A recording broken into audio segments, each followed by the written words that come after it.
아멘. 네. 아이고 어떻게 이렇게 또 어여쁜 보아하니 나이도 그렇게 많지 않은데 누굴까 하고 처음 뵙는 분도 많죠. 우리 옆에 사람하고 한번 인사할까요? 반갑습니다.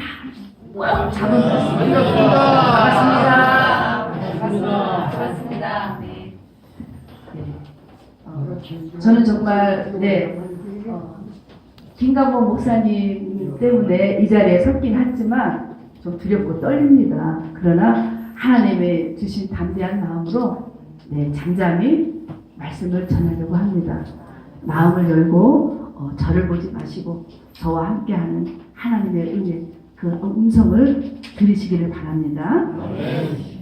사람들은 돈이 없거나 직장이 없거나 건강이 없거나 그래서 좌절하지 않습니다. 인생의 밑바닥까지 추락해도 절망하지 않아요. 오히려 다시 일어설 수 없다는 희망이 보일 때 그때 좌절하고 절망합니다. 3.1운동 100주년 기념주일에요. 당시 그 말씀을 보면 3.1운동 당시 그 기독교인은 전체 인구의 1.5%에 해당하지 않는다고 합니다. 근데 그 기독교인이 중심이 돼서 3.1운동을 하고 그리고 우리가 잘 알고 있듯이 그 유관순이나 그런 모든 사람들이 기독교인들이어서 그들로 인해서 민족이 해방이 되고 그런 국의 운동을 펼쳤습니다. 오늘날 우리 기독교는 지금 거의 20%가 넘다고 보고에 나와 있습니다. 그런데 교회는 지금도 세상의 빛과 소금의 역할을 감당하지 못하고 비난받고 배척당하고 있습니다.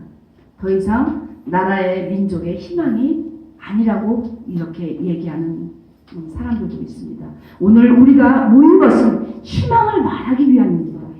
아무리 어두운 세상이라 말할지라도 교회는 희망입니다. 그리고 우리 기독교인은 세상의 빛입니다.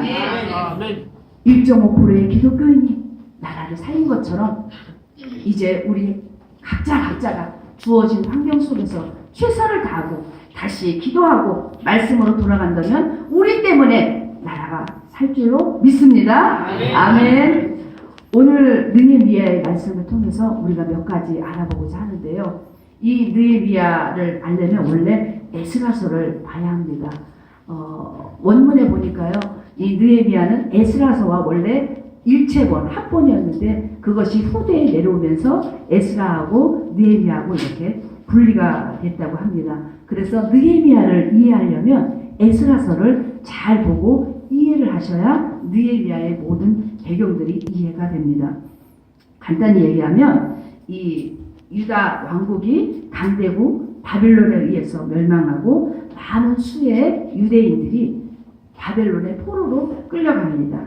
그러나 바벨론이 망한 뒤 포로로 끌려간 유대 사람들이 마침내 고향 예루살렘으로 돌아오는데요. 이때가 기원전 536년 전이라고 해요. 그런데 우리가 잘 알고 있듯이 1차, 2차, 3차 기환이 있습니다.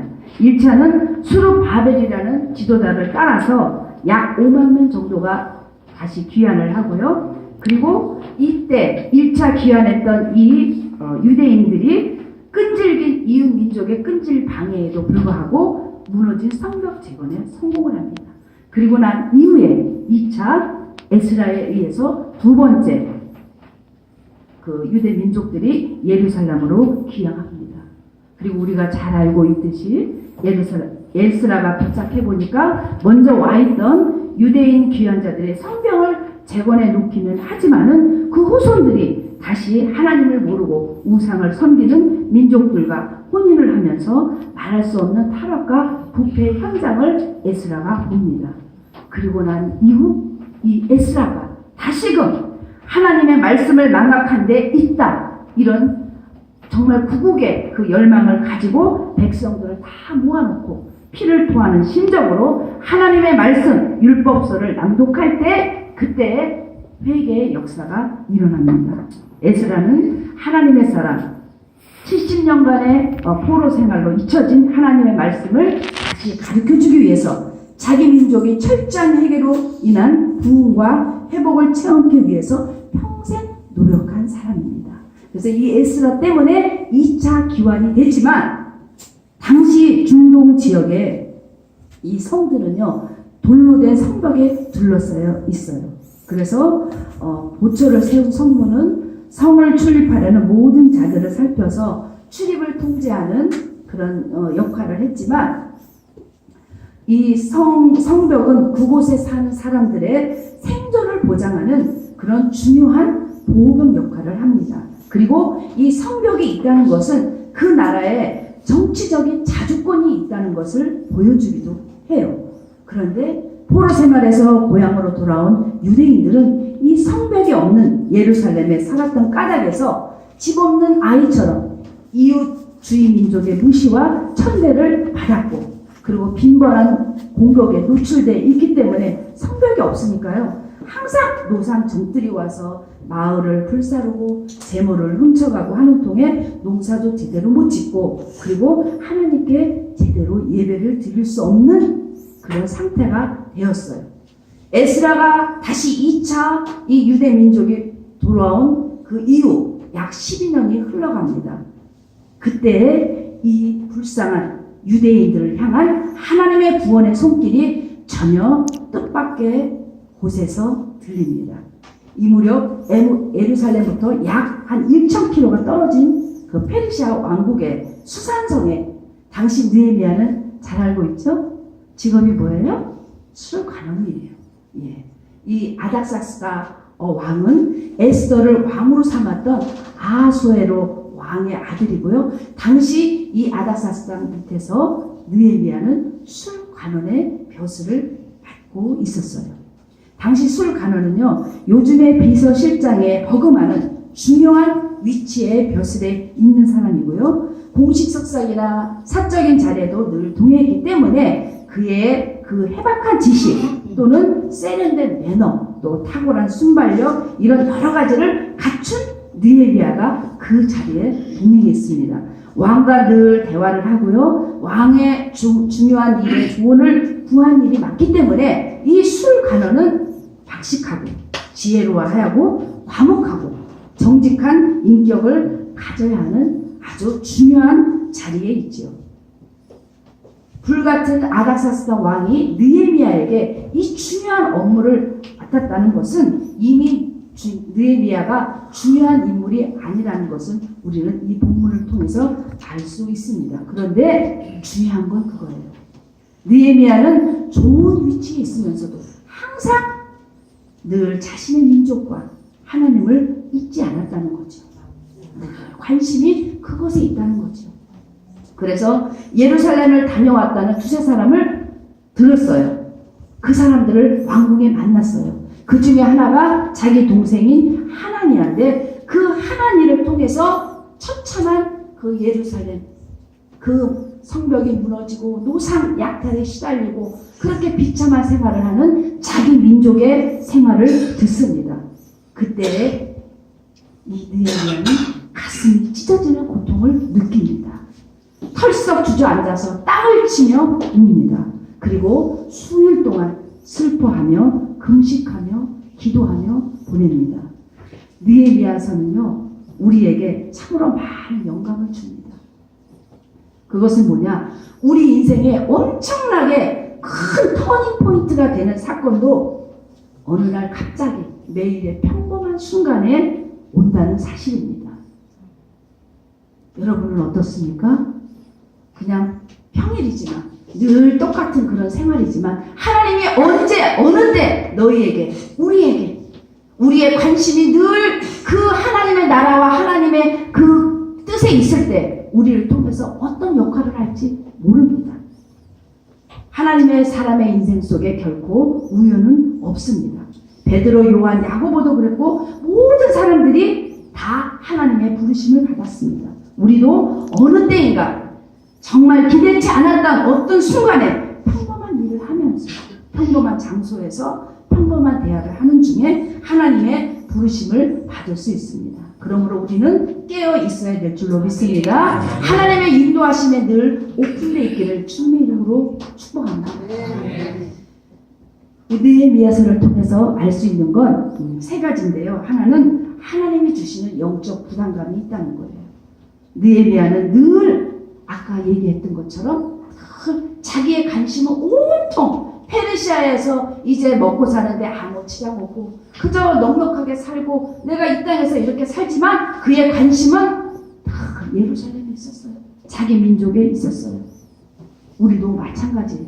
우리도 어떤 자리에 있든지 우리 관심이 그저 나 하나 편하기 위해서, 내 교회 하나 잘 되기 위해서, 또는 그저 사는데 그냥 그렇게 편안한 그런 일상이 아니라 각자 주어진 환경 속에서 정말 우리를 통해서, 이 부족하고 연약한 우리를 통해서 하나님이 무엇을 맡기실 건가, 하나님이 우리에게 어떤 영적 부담감을 주는가, 그것을 늘 갖기를 주님의 이름으로 축복합니다. 느헤미야는 달랐습니다. 그는 성공했지만 그 성공에 오염되어 영성이 흐려지지 않았고 감정이 메말라지 않았어요.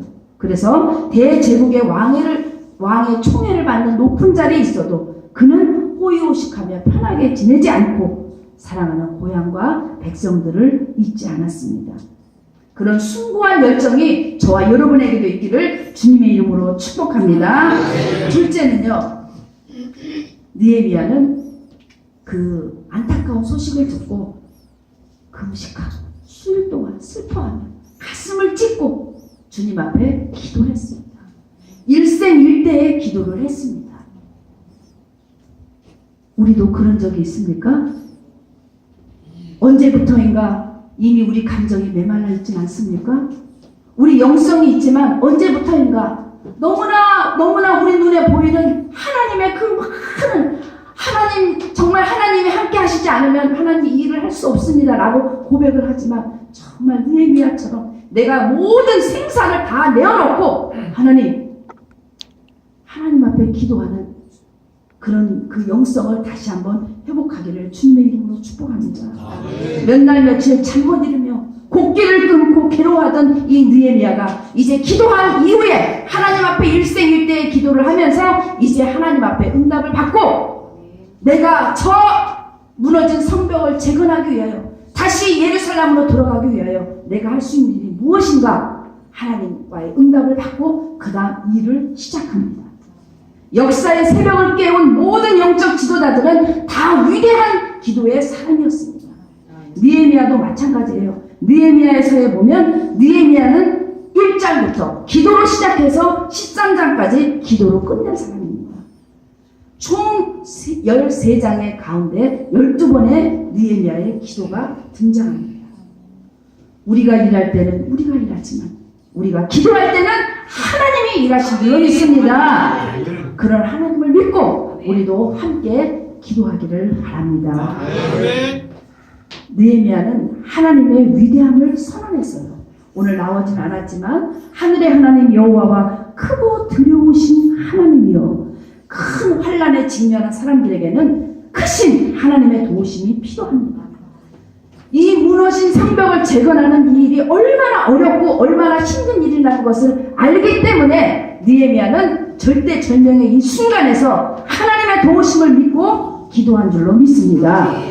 우리가 보기에는 불가능한 문제도 하나님의 홍해를 가르듯이 우리의 방법대로 그렇게 아니라 하나님의 방법대로 여리고를 무너뜨리시지 가볍게 해결해 주시는 줄로 믿습니다. 그래서 기도하면 하나님께서 전혀 생각지도 못한 방법으로 우리의 기도를 들어주신 줄로 믿습니다. 오늘날 상황이 힘들어서 문제가 많아서 세상이 강해서 우리가 해내는 것이 아닙니다. 하나님에 대한 깊고 강렬한 묵상이 없기 때문에 우리는 힘든 것입니다. 기도를 해도 정말 하나님이 이 일을 이루어 주실까? 하나님이 정말 내 기도를 외면하시지는 않을까? 그런 강렬한 묵상, 하나님 앞에 정말 믿고 신뢰하는 그런 뜨거운 기도가 없기 때문에 하나님이 작아 보이니까 세상이 커 보이는 것입니다. 우리는 언제든지 문제를 너무 크게 보지 말고 문제 뒤에서 우리와 늘 동행하시고 우리에게 때를 따라 그 이길 힘을 주시고 지혜를 주시는 하나님을 깊이 묵상하는 저와 여러분 되시기를 바랍니다. 느헤미야는 하나님을 사랑하는 자의 기도를 들으심을 믿고 기도를 했습니다. 5절에는 주를 사랑하고 주의 계명을 지키는 자에게 언약을 지키시며 긍휼을 베푸시는 주여 간구하나이다. 이런 기도를 합니다. 이것은 느헤미야 자신이 평소 하나님을 사랑하고 하나님의 말씀을 지키려고 몸부림쳐 살아낸 것을 알 수 있습니다. 교만이 아니라 정말 하나님에게 그렇게 호소할 수 있을 만큼 느헤미야는 평소 뜨겁고 긴밀한 정말 하나님과의 친밀한 관계를 갖고 있었음을 알 수 있습니다. 세상적인 페르시아 왕국 한가운데서도 철저하게 하나님을 예배하고 섬겼던 사람이기 때문에 하나님 앞에서 그렇게 자신있게 자신감을 가지고 기도한 줄로 믿습니다. 민족의 운명을 위해서 기도하는 이런 비장한 기도는 평소 하나님과 오랜 관계에 기초하여 힘을 받는 것입니다. 여러분, 우리도 앞으로 다가올 그 어떤 결정적인 순간을 위해서 지금부터 하나님과의 돈독한 관계를 유지하시기를 주님의 이름으로 축복합니다. 셋째는요, 느헤미야를 통해서 알 수 있는 건, 저는 정말 느헤미야를 늘 묵상하지만 느헤미야는 진정한 회개를 했습니다. 그런 모든 것들이 다 누구 때문이 아니라 나 때문에, 내 죄 때문에, 내 민족이 그렇게 내 민족의 죄가 곧 나의 죄요, 내가 기도하지 않았던 죄요, 자기 민족의 죄를 고백하고 회개했습니다. 그래서 6절에서 7절 말씀에는 이제 종이 주의 종 이스라엘을 자손을 위하여 추야로 기도하며 이스라엘 자손의 주 앞에 범죄함을 자복하오니 주는 귀를 기울이시며 눈을 여시사 종의 기도를 들으시옵소서. 나와 나의 아비집이 범죄하여 주를 향하여 심히 악을 행하여 주의 종 모세에게 주께서 명하신 계명과 율례와 규례를 지키지 아니하였나이다. 진정한 부흥은 진정한 회개에서부터 시작합니다. 영성의 깊이는 회개의 깊이입니다. 모든 영적 거장들은 가슴 절절한 참회록을 썼습니다. 지금 우리는 나라를 살리고자, 정말 나라를 위해서 기도하고자 모였습니다. 그 어떤 지도자라든지 그 어떤 사람들의 죄가 아닙니다. 우리 민족의 이 모든 죄를 우리 자신이 가슴을 찢고 죄를 뒤집어 쓰고 굵은 베옷을 덮으며 찢으며 그렇게 하나님 앞에 절절한 회개를 하는 오늘 이 자리가 되기를 주님의 이름으로 축복합니다. 항상 우리 너무나 잘 보죠? 세상 지도자들은 다 자기 잘못이 아니라고 빠져나갑니다. 그러나 하나님의 지도자들은 그것을 내 탓으로 돌립니다. 지상의 모든 교회는 다 주님의 몸이며 주님의 그리스도의 피로 연결되어 있는 한 형제 자매입니다. 가족이 이론이 아프면 우리가 다 아픈 것처럼 교회가 안 되거나 누가 혹시라도 믿는 사람이 지탄을 받는다면 우리도 잘 될 때나 안 될 때나 운명을 같이 해야 될 줄로 믿습니다. 어떤 교회가 어떤 크리스찬이 잘못해서 벌을 받고 욕을 먹는다면 우리도 같이 참여하는 마음으로 회개하고 치유하고 하나님의 용서를 구해야 될 줄로 믿습니다. 느헤미야는 하나님의 적극적인 도우심을 구했습니다.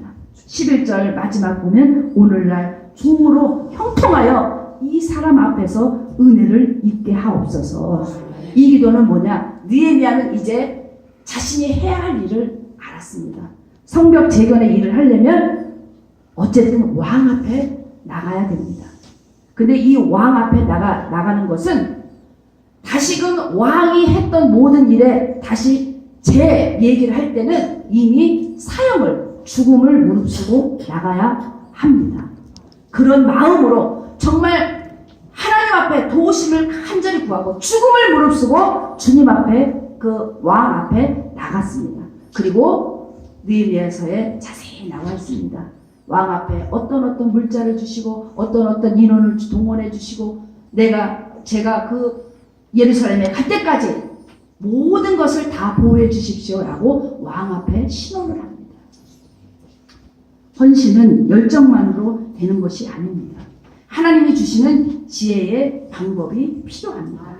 그래서 느헤미야는 비록 자신의 몸은 페르시아 왕국의 고위직에 있지만 왕의 허락이 있어서 모든 여러 가지가 다 필요함을 알고 이제 기도하고 담대함으로 하나님이 주신 그 지혜와 방법으로 세상 앞에 당당히 섰습니다. 역사의 중심은 기도하는 사람입니다. 기도하는 사람에게는 하나님의 사명을 실천할 구체적인 방법과 지혜가 보입니다. 느헤미야서를 보면 하나님을 모르는 왕을 통해서도 하나님의 백성을 구원할 무대를 만드십니다. 우리가 쉽게 무시하고 비난하는 세상의 권력자들도 다 하나님 손안에 쓰임받음을 우리가 알아야 할 것입니다.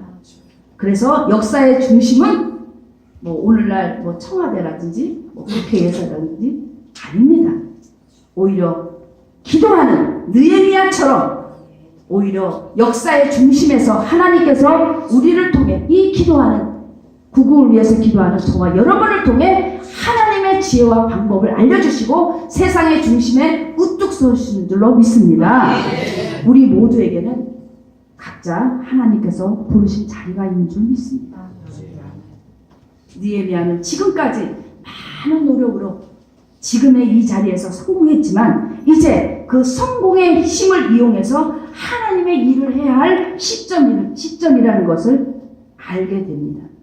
자신이 지금껏 쌓아올린 모든 것을 걸어야 되는 일, 그러나 모든 것을 포기하고 그 길을 갈 때 그는 하늘의 사람이 되었습니다. 말씀을 정리합니다. 하나님이 우리에게 주시는 각자 영적 부담과 거룩한 열정이 있습니다. 그것을 찾아내십시오.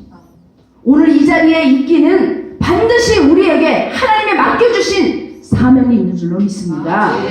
둘째는 하나님과 친밀하고 이 돈독한 관계를 유지했던 느헤미야처럼 우리도 항상 하나님과의 관계가 흐트러지지 않도록 때로는 방황하고 때로는 환난 때문에 그렇게 이리저리 흔들릴 때가 있지만 다시금 말씀으로 돌아가서 하나님과의 그 돈독한 관계를 유지하며 우리 인생의 방향을 잘 잡는 저와 여러분 되기를 바랍니다. 그리고 더 중요하죠. 가슴 밑바닥부터 차오르는 그 애끓는 해결을 우리도 해야 합니다. 나라를 위해서라면 정말 우리 가슴을 찢어야 합니다. 나라를 위해서라면 그저 모든 정치를 이루는 다 의정자들이 아닙니다.